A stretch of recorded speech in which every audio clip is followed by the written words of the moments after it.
ఆంధ్రప్రదేశ్లో ఇటీవల cabinet meeting అనంతరం తన ఛాంబర్కు పిలిచి ఒక్కొక్కరిని పర్సనల్గా పిలిచి మాట్లాడినట్టు తెలుస్తుంది. అందులో కొంతమంది 6 మంత్రులకి రాబోయే రోజులు గడ్డుకాలం ఉన్నట్టు మనకు అందుతున్న సమాచారం.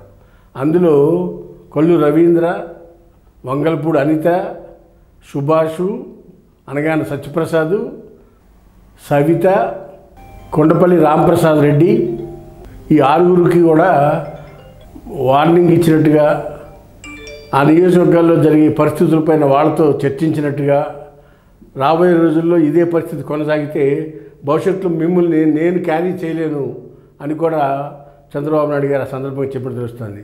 భవిష్యత్తులో ఈ 6కి కూడా ఇదే పరిస్థితి కొనసాగితే మంత్రివర్గంలో కూడా ఉండటం కష్టం అవుతుంది, మిమ్మల్ని నేను మొయ్యలేను అని కూడా చెప్పినట్టుగా మనకు అందుతున్న సమాచారం. అందుకే చంద్రబాబు నాయుడు గారు గట్టిగా క్లాస్ పీకాడు ఈ 6 మంత్రులకి. నియోజకవర్గంలో మిత్రపక్షాలను కలుపుకెళ్ళట్లేదని, పార్టీ వాళ్ళని పట్టించుకోవట్లేదని అనేక రిపోర్ట్లు, అంతర్గత సర్వేలో వచ్చిన నిజాలని ఆయన సబ్జెక్టు కూడా ఎదురు కూర్చోబెట్టి సబ్జెక్ట్ కూడా ఈ సబ్జెక్టులో మీరు ఇలా పనిచేశారు, ఇక్కడ ఇలా చేశారు అని తప్పులు పాయింట్అవుట్ చేసినట్టుగా కూడా మనకు అందుతున్న సమాచారం. రాబోయే రోజుల్లో 6లో ఎంతమంది ఉంటారో ఎంతమంది పోతారో వేచి చూద్దాం. హాయ్ ఫ్రెండ్స్, మా ఫ్యూచర్ టుడే ఛానల్ చూస్తున్నందుకు చాలా థ్యాంక్స్. మరిన్ని లేటెస్ట్ వీడియోస్ కోసం వెంటనే సబ్స్క్రైబ్ చేయండి. అలాగే ఈ బెల్ని కూడా రింగ్ చేసేయండి.